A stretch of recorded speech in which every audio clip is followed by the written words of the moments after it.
No dia 31 de agosto de 2016, às 3 horas da tarde, a ex-presidente Dilma pôs fim a um sonho de poder que foi construído no Brasil com mentiras, corrupção e incompetência. No próximo dia 3 de maio, duas biografias completamente diferentes estarão frente a frente. Para o bem do Brasil, cada um no seu devido lugar, porque lado a lado, jamais estas duas pessoas caminhariam junto. Um sujeito a quem foi dado pelos brasileiros a maior oportunidade de todas, e se mostrou apenas um oportunista movido a mentiras e movido a covardia. Do outro lado, um cidadão que se preparou, e em todas as vezes que o Brasil pediu a sua ação, ele não hesitou e cumpriu a sua tarefa com uma coragem ímpar. Duas biografias que jamais se confundem, presidente, porque elas estão diretamente ligadas à origem, ao DNA do seu caráter. No primeiro caso, a ausência completa de caráter.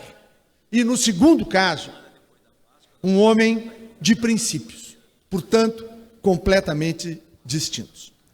No próximo dia 3 de maio, em Curitiba, Lula, o chefe do maior esquema de corrupção que o planeta já viu, vai estar frente a frente com o doutor Sérgio Fernando Moro, que junto com a competente equipe do Ministério Público Federal e da Polícia Federal, está ajudando a devolver a esse país algo extremamente valioso, a esperança.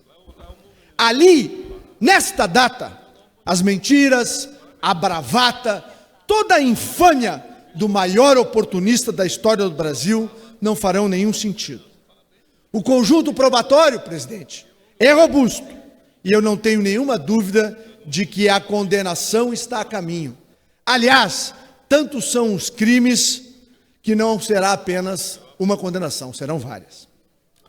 Chegou a hora de Lula se confrontar com algo que passou muito longe da sua vida, da vida de mentiras, que Lula praticou desde a época de líder sindical. Ele vai ter que ser confrontado, presidente, com a verdade. O líder grevista que na década de 70 agitava os trabalhadores na porta da fábrica e depois se reunia com a direção escondidinho para fazer os acordos e os acertos. O sujeito que recebe do governo brasileiro uma aposentadoria, porque esteve, entre aspas, na prisão, mas dormia no sofá do delegado Tuma e lá entregava a companheirada para poder salvar a própria pele. O único presidente do Brasil que enriqueceu a si, ao seu bando e à sua família. Ou alguém aqui esqueceu que o Lula disse que o Fabinho é um Ronaldinho dos negócios, porque ele do dia para a noite ficou rico. E aí, agora, a PGR aponta e denuncia o outro Ronaldinho da família Lula, o Luiz Cláudio, que fez falcatruas e no questionamento dos procuradores, escuta, mas por que foi aquele recurso? Cadê o trabalho de marketing? Nunca teve, nunca houve, nunca fez marketing coisa nenhuma. O que fazia era em conluio com seu pai desviar dinheiro público para favorecimento pessoal. Mas voltemos ao ano de 2002. E é sempre bom lembrar que para chegar à presidência da República, Lula se travestiu de paz e amor, que havia uma evolução como ser humano do líder radical dos anos 70, um homem que se apresentava para a sociedade brasileira lá em 2002 como um ator político preocupado com o dia a dia da nação. Sempre foi o mesmo mentiroso e covarde dos anos 70. A mudança foi apenas na estética e no tom da voz, lideradas pelo marqueteiro de plantão, presidente, o Duda Mendonça, que acabou de fechar a delação premiada e vai entregar todas as maracutaias que Lula aprontou no período em que Duda Mendonça era o grande pensador, entre aspas, do governo petista. Quando o Lula chega ao poder, ele já tinha tudo desenhado. Tudo começa no Foro de São Paulo, na década de 90, onde os partidos de esquerda da América Latina, inspirados por Fidel Castro, liderados por Dirceu, Lula, Marco Aurélio Garcia, através do Foro de São Paulo, montam uma estratégia para criar na América Latina a grande pátria bolivariana do comunismo latino-americano. O Brasil, o governo brasileiro, era a cereja do bolo e era o financiador do projeto lulopetista, não apenas dentro do Brasil, mas da loucura socialista comunista bolivariana que desejava fazer de países como Bolívia, Venezuela, Equador, Peru e Argentina construir a grande pátria do comunismo bolivariano aqui na América Latina. E o dinheiro de onde é que saiu, presidente? O dinheiro saiu do suor dos brasileiros e das brasileiras, através dos impostos, empréstimos subsidiados pelo BNDES. O empresário brasileiro que precisava gerar empregos era espolhado, escorchado pelo BNDES e pelo governo, através dos bancos públicos, e os países bolivarianos do Foro de São Paulo eram agraciados com o dinheiro pago pelos brasileiros. Até a variação cambial do dólar emprestado era favorável aos países latino-americanos e alguns tiranetes africanos que também receberam os nossos recursos. Entrega, inclusive, uma riqueza, que era o gás natural e a famosa refinaria lá na Bolívia, sem abrir o bico para o Evo Morales. Lula e seu bando sabiam que, como não tinha o projeto do país, para o país, precisavam comprar apoio. Lamentavelmente, encontraram uma banda podre dentro do Congresso Nacional e que tinha preço. E aí surge o mensalão. E agora eu vou contar uma história que pouca gente sabe. Sérgio Moro está na origem da identificação do mensalão. Porque Sérgio Moro recebe na 13ª Vara da Justiça Federal os autos da Operação Banestado, os autos da CPI do Banestado, que foi feita no Congresso Nacional e não chegou a conclusão alguma, mas a documentação foi. E aí, em agosto de 2004, derivado dessas investigações, é lançada uma operação da PF e do Ministério Público Federal, lá em Curitiba, chamada Beacon Rio, Farol da Colina, que era o nome da conta lá na agência do Banestado em Nova York, que havia lavado muito dinheiro no Caribe. E ali ele manda prender 24 doleiros. Santa Catarina, Paraná, São Paulo, Minas, Rio e Brasília. Dentre eles, lá estava o Beto, Alberto Youssef. A desculpa que Dirceu usou para Roberto Jefferson para não pagar os 16 milhões que o PT devia do acordo feito com o PTB naquela época, porque a Polícia Federal tinha prendido os doleiros. E aí começa a briga entre Roberto Jefferson e José Dirceu, que vai desembocar no mensalão. Mas se não tem a prisão determinada pelo juiz Sérgio Fernando Moro, provavelmente até hoje o Brasil não teria conhecido o episódio do mensalão. Lá no mensalão, o Lula se declarou inocente, traído pela companheirada, que nada sabia. E lá Zé Dirceu e outros pagam a conta sozinho, uma conta que também era de Lula. E aí vem a CPI dos Correios, na qual tive parte muito ativa naquele período, com outros parlamentares, e lá tem uma subrelatoria de normas de combate à corrupção, que tive a honra de ser o relator do hoje ministro da Justiça, Osmar Serrag.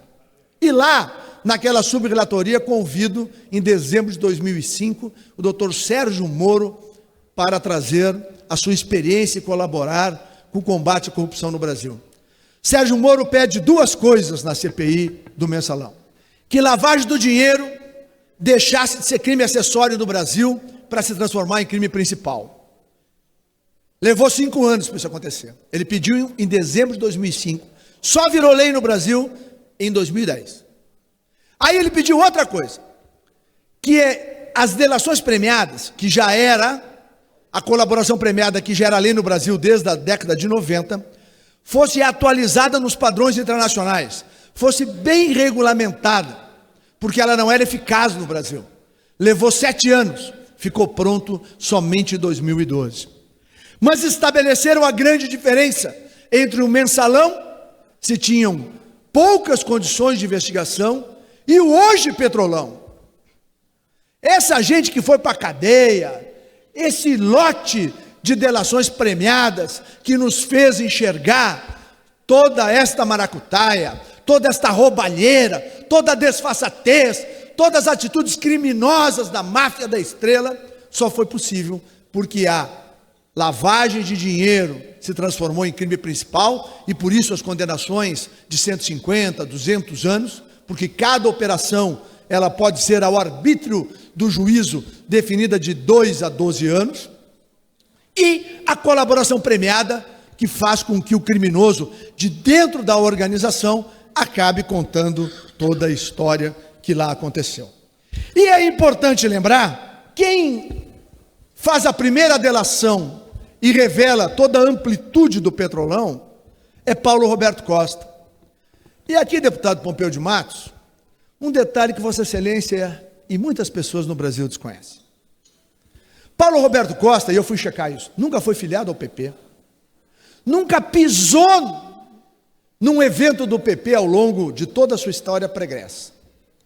Até que Lula faz um acordo com Janene, Pisolato e Pedro Corrêa, dizendo que vai entregar a diretoria de abastecimento para o PP e sugere o nome de Paulo Roberto Costa.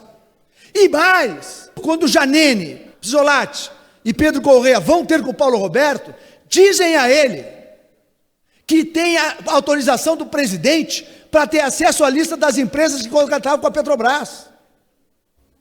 Então não é verdade que o Paulo Roberto se sustentou por conta de uma imposição do PP. Tanto é que depois, tanto o PT quanto o PMDB sustentam o Paulo Roberto, quando a bancada do PP tem algumas fragilidades para fazer essa sustentação. E veja, uma coisa muito importante, o Lula condecorou o Paulo Roberto Costa. O Lula chamava o Paulo Roberto Costa nas reuniões palacianas de Paulinho.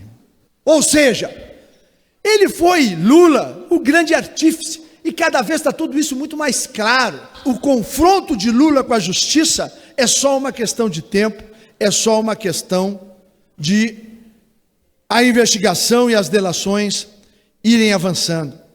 Da mesma forma, eu quero lembrar aqui os fundos de pensão. O PT, por tanto tempo, dizia que defendia, dizia que protegia, destruiu Postales do Correio, praticamente destruiu a Previ, tem problemas na Petros, a FUNCEF tem dificuldades por conta do parasitismo lulopetista nesses fundos de pensão. E aí, eles inventaram algo que vai às raias da loucura, que é a Sete Brasil. A Sete Brasil era para produzir 40 e tantas sondas, cada uma custa $500 mil a operação, fora o custo de produção. Imagina 2% em cima de $500 mil dia, multiplicado por 40, multiplicado por enquanto tivesse petróleo no subsolo brasileiro. Era mina de ouro para financiar a quadrilha petista e a mina de ouro para enriquecer Lula, o seu bando e o Foro de São Paulo e o projeto bolivariano aqui na América Latina. Além disso, lembrar que Renato Duque, e eu disse lá na CPI da Petrobras, presidente, vai entrar para a história, seu Renato Duque, como homem que vai receber a maior condenação, está condenado a mais de 50 anos de prisão. E se não abrir o bico, vai apodrecer na prisão. E a hora que ele abrir o bico, seu Lula, ele vai contar das reuniões do Instituto Lula para tratar da propina. Ele vai contar da reunião em Angares para ajustar a distribuição do dinheiro.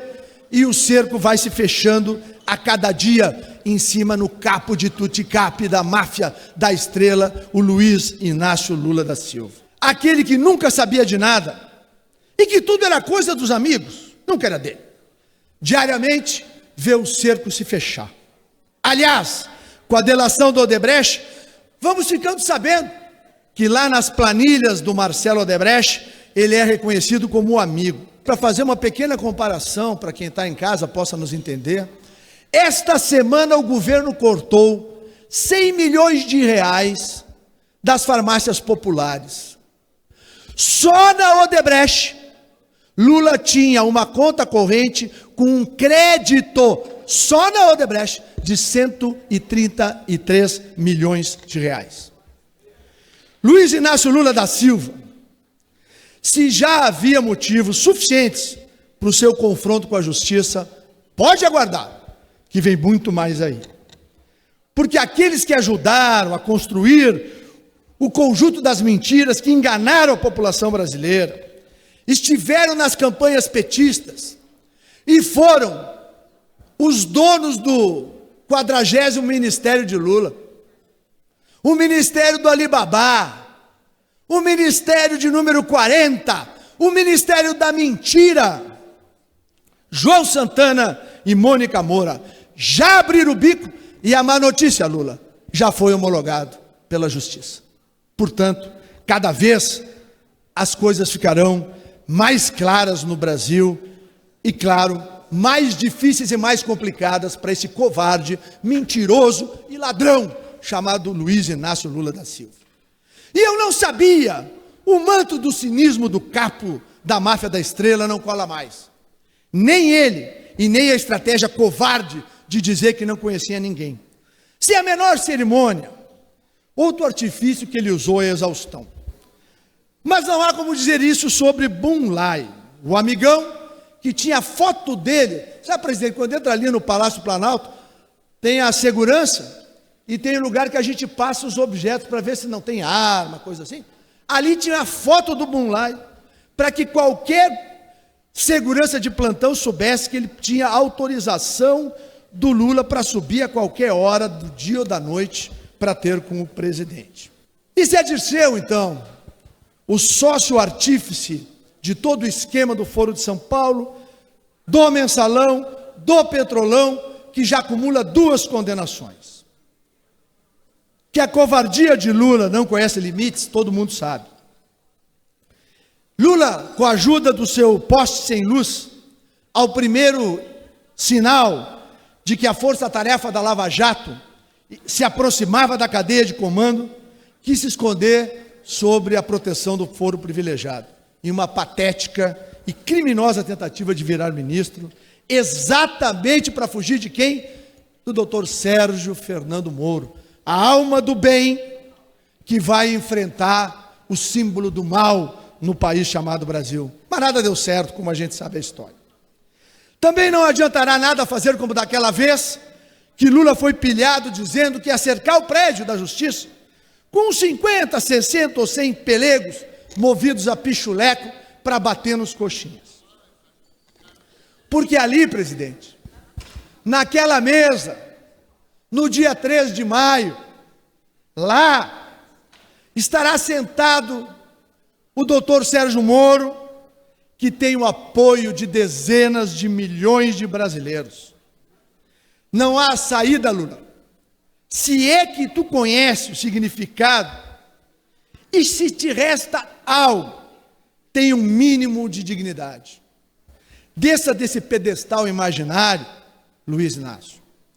Já não lhe cabe qualquer distinção que não seja a de chefe de organização criminosa ou capo da máfia da Estrela, que saqueou este país, que jogou no colo dos brasileiros, presidente, 13 milhões de desempregados, com a queda da qualidade de vida das pessoas, com a insegurança pública por falta de investimentos e com o cerceamento de um direito fundamental à legítima defesa, que foi feita através do Estatuto do Desarmamento, que impede o cidadão de bem de se proteger no Brasil. O governo Lula começou uma era onde o governo dá a garantia para o bandido de que o cidadão e a cidadã não têm capacidade nenhuma de defesa. Então, estão aí os índices de criminalidade para mostrar e para provar de que as pessoas que defendem a revisão do Estatuto do Desarmamento estão certas. Que tivemos um único referendo na era Lula. onde 64% da população brasileira disse que queria manter o direito à legítima defesa. E o que fez Lula? Ignorou solenemente a vontade popular. Mais uma mentira de Lula e de sua quadrilha. Que a Lava Jato, presidente, siga o seu caminho, colocando todos aqueles que saquearam o país no seu devido lugar, à cadeia, para que o Brasil possa seguir o seu caminho e tenham os brasileiros finalmente o que merecem: governos sérios, eficientes e transparentes. Governos que respeitem as pessoas, que não se sirvam do esforço dos brasileiros. Ao contrário, que sirvam as pessoas. Um último recado ao Luiz Inácio, em nome de milhões de brasileiros e brasileiras que gostariam de dizer isso. Luiz Inácio, ouve bem: Lula nunca mais nesse país.